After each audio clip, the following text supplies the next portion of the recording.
तो late keyword जो है एक तरीके से आप कह सकते हैं नेक्स्ट, हमेशा जब भी हमें वेरिएबल डिक्लेयर करना होता है तो हम वार यूज़ करते थे, VAR, राइट। पर यहाँ पर ES6 में 2 ऐसे नए कीवर्ड डिफाइन किए गए हैं जिनके ज़रिए से हम लोग वेरिएबल डिक्लेयर कर सकते हैं। पर लेकिन इसके कुछ चंद स्पेसिफिक यूज़ केसेस हैं जिसके ज़रिए हम लोग इनका इस्तेमाल कर सकते हैं। जैसा कि आप देख सकते हैं कि नॉर्मल जावास्क्रिप्ट में हमेशा फंक्शनल स्कोप रहा है। फंक्शनल स्कोप का मतलब ये, अगर जैसा कि आप देख सकते हैं यहाँ पर फंक्शन फू है और मैं अगर यहाँ पर वेरिएबल डिक्लेयर करता हूँ बार इक्वल्स टू समथिंग, तो अगर आप देखोगे कि ये जो बार जो है वो सिर्फ इसी फंक्शन में एक्सेसिबल है, इसके बाहर नहीं। अगर मैं यहाँ पर कंसोल लॉग बार दूंगा तो आप देखोगे कि यहाँ पर बोलेगा बार इज़ नॉट डिफाइंड, क्योंकि ये बार जो है सिर्फ इसी फंक्शन में एक्सेसिबल है, इस फंक्शन के बाहर नहीं। सो ये कंसेप्ट यहाँ तो ठीक है, लेकिन आगे चल के प्रॉब्लम ये हो जाता है कि अगर आप मान लीजिए यहाँ पर एक फॉर लूप है, राइट। फॉर लूप में आपने यहाँ पर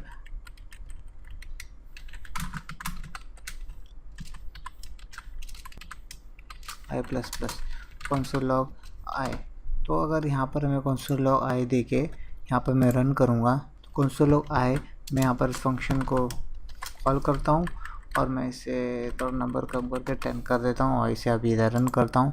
तो अब देखोगे कि यहाँ पर 1 2 10 दिखाई दे रहा है, लेकिन ये आई जो है इस पूरे फंक्शन में एक्सेसिबल है, सिर्फ इस फॉर लूप में नहीं। तो अगर मैं इधर कंसोल लॉग आई वापस से दूंगा फॉर लूप के बाहर, अगर मैं कंसोल लॉग आई दूंगा और इधर वापस रन करूँगा तो अब देखोगे कि ये जो लास्ट 10th जो आई है ये असल में ये है, राइट। तो ये जो है इस फंक्शन इस फॉर लूप के बाहर, फिर भी इसे आई एक्सेसिबल है, राइट।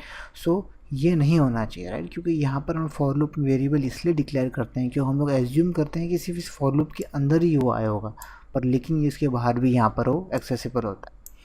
सो लेट कीवर्ड ये डिफाइन करता है कि वो एक ब्लॉक लेवल स्कोप बनाता है। Block level scope in the sense कि अगर इधर वार की जगह मैं इधर लेट यूज़ करूँगा तो वो फॉर वेरिएबल जो है इस फॉर लूप में ही एक्सेसिबल रहेगा, इसके बाहर नहीं।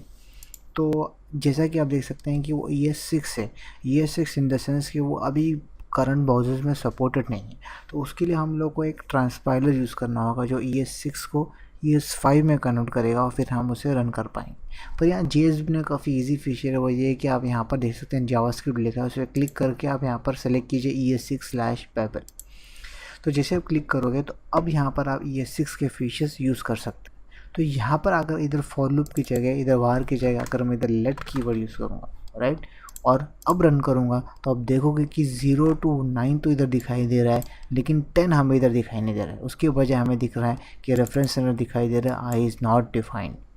वो इसलिए क्योंकि ये आई जो है सिर्फ इसी फॉर लूप में अवेलेबल है, उसके बाहर नहीं। तो हम ES6 में अब ब्लॉक लेवल स्कोप बना सकते हैं इसीलिए।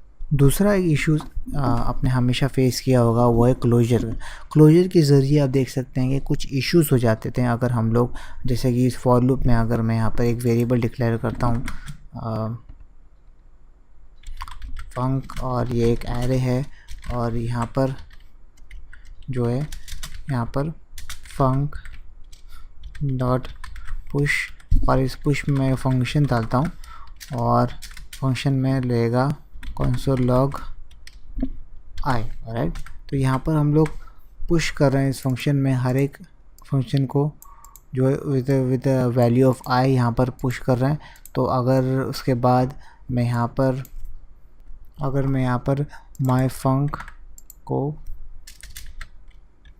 फॉर ईच मेथड यूज़ करता हूँ और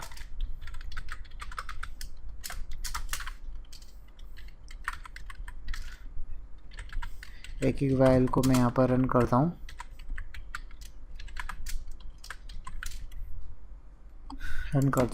अब मैं इसे फंक्शन को कॉल करूँगा अब यहाँ पर, लेकिन इसके पीछे लेट की जगह मैं इधर वार्स फिर डालता हूँ वार, और मैं अभी से रन करता हूँ। तो अब देखोगे कि 0 से 9 की जगह हमें यहाँ पर हर जगह 10 दिखाई दे रहा है।